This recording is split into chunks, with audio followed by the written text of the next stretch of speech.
My sister always bragged about her perfect life and mocked my struggles. At our high school reunion, she tried to impress everyone with her husband's job, until he saw me, froze, and whispered, "You're the CEO?" I just smiled and said, "Enjoy the buffet." Growing up in our modest split-level house in a sleepy suburb, I was always the shadow to my sister Olivia's spotlight. 2 years older, she was the golden child, homecoming queen, valedictorian, the girl who could charm a room with a smile. Perfect grades, perfect hair, perfect life. Teachers adored her, neighbors fawned over her, and our parents beamed like she was their personal masterpiece. Me? I was the kid who faded into the background, the one teachers forgot until they checked the roster. Quiet, awkward, always scribbling in notebooks or tinkering with some half-baked idea. I wasn't invisible, not exactly, but next to Olivia, I might as well have been a ghost. The gap between us wasn't just age. It was a canyon carved by her confidence and my uncertainty. She had a knack for making me feel small, not always with malice, but with a careless kind of cruelty. I'd show her a poem I'd poured my heart into, and she'd smirk, "That's cute. Maybe stick to math." When I made the JV soccer team after months of practice, she laughed, "You're not exactly messy, are you?" It wasn't just her words. It was the way she'd tilt her head, her eyes glinting with pity, like she was doing me a favor by pointing out my flaws. As a teenager trying to figure out who I was, those moments cut deep, leaving scars I didn't notice until years later. High school ended, but the dynamic didn't.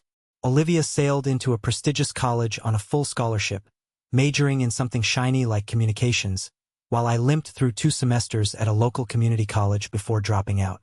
School wasn't for me. Too many rules, too little room for the restless curiosity that kept me up at night. While Olivia posted about sorority formals and summer internships, I was couch surfing, picking up gig work, delivery apps, odd jobs, anything to keep the lights on in my shared apartment with peeling paint and a leaky faucet. Family gatherings were the worst. Olivia would sweep in, all designer heels and glossy highlights, regaling everyone with tales of her crazy schedule, or her husband Ethan's latest tech conference in Davos or Dubai. "We're just so busy," she'd sigh, like it was a badge of honor, while I sat there clutching a can of store-brand cola, dodging questions about my plans. Her jabs were subtle but sharp. "It must be nice to have so much free time," or "Not everyone's cut out for the corporate life, right?" Our parents would nod, their pride in her a silent rebuke to my aimlessness. I'd smile, say nothing, and count the minutes until I could leave. The truth? I was lost. My 20s were a patchwork of false starts, failed Etsy shops, half-baked apps, a blog that got 10 views. I wasn't good at much, but I was scrappy. I listened to customers, to trends, to the gaps in what people needed. One day, a side hustle clicked. A small platform connecting freelancers with local businesses. It wasn't glamorous, just a solution to a problem I'd noticed while delivering takeout. A few clients signed up, then a few more. I taught myself to code, to market, to negotiate. Made mistakes, big ones like losing a client over a buggy update, but learned fast. By 27, that side hustle was a business. By 30, it was a company with a real office, 20 employees, and a name people recognized. I didn't talk about it, not to family, not to anyone. Olivia assumed I was still scraping by, and I let her. Maybe I wanted to avoid her inevitable eye roll. Or maybe I wanted to keep something for myself. Update 1. The invitation. The email for our 15-year high school reunion landed in my inbox on a Tuesday, buried between client contracts and spam. "Join us for a night of nostalgia," it chirped, listing a date at a local hotel ballroom. I almost deleted it. High school wasn't exactly a highlight reel. Awkward lunches, locker room taunts, Olivia's shadow looming over every step. But something stopped me. Not revenge, not really. Curiosity, maybe. Who were these people now? Had life humbled them? Or were they still playing the same roles? And Olivia, what was her game these days? Would she still wear that smug smile, the one that said she'd won at life while I was still figuring out the rules? I RSVP'd yes and didn't tell a soul. The night arrived, cool and crisp, the kind of autumn evening that smells like fallen leaves and possibility. I drove to the event center, a mid-range hotel with a neon sign and a parking lot full of sensible sedans. I'd chosen my outfit carefully. A tailored black suit, crisp white shirt, no tie. Clean, modern, understated. The kind of look that doesn't scream wealth but carries its weight. My company had done well enough for a nice car, a condo, a life I'd built from scratch. But I wasn't here to flex. I just wanted to see. The ballroom was a time capsule dressed up with string lights and cheap tablecloths. Pop hits from 2008 blared through tinny speakers, and the air smelled of catered meatballs and nostalgia. Faces I vaguely recognized milled around, some softer with age, others hardened by it. A former jock with a receding hairline shook my hand, squinting at my name tag. "Wait, you're Olivia's brother? Man, you got tall." I smiled, nodded, kept moving. Then I saw her. Olivia commanding a corner of the room like it was her personal stage. She looked good, polished, not a hair out of place, in a red dress that screamed, "Look at me." She was mid-story, her voice carrying over the crowd. Something about a villa in Tuscany, her husband's Tesla, his VP role at a tech firm. Her audience, former cheerleaders and debate team nerds, lapped it up, nodding like she was giving a TED Talk. Then I saw Ethan, her husband. Tall, neatly groomed, with an expensive watch that caught the light. He was charming the group, all polished smiles and corporate buzzwords. I knew his face instantly, not from family dinners, but from a resume. 3 years ago, he'd applied for a senior role at my company. His pitch was slick, but his numbers didn't add up, and we passed.